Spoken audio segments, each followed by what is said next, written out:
அனைவருக்கும் வணக்கம். நான் இன்னைக்கு ஒரு குட்டி ஸ்டோரி சொல்ல போகிறேன். ஒரு ஊரில் 4 ஃப்ரெண்ட்ஸ் இருக்காங்க. ஒரு நாள் உடலன் ஸ்வா வீட்டுக்கு போகிறான்.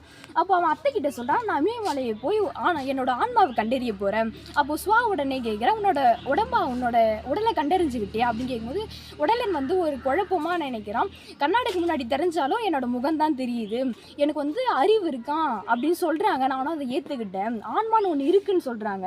என் நண்பர் சொன்னால், ஆனால் இமயமலை தியானம் செஞ்சால் என்னோட ஆன்மாவை பார்க்கலாம் அப்படின்னு சொன்னான். உடனே அறிவு சொல்கிறான், அதெல்லாம் சும்மாடா, அறிவு இருந்தால் போதும் அப்படின்னு சொன்னான். அப்போ ஆன்மச்சி வரா, எனக்கு வயிற்று பசி அதிகம், அறிவு பசியோட ஆன்ம பசி தான் எனக்கு அப்படின்னு சொல்கிறா. உடனே ஸ்வா 5 இட்லியாக எல்லாருக்கும் வைக்கிறான்.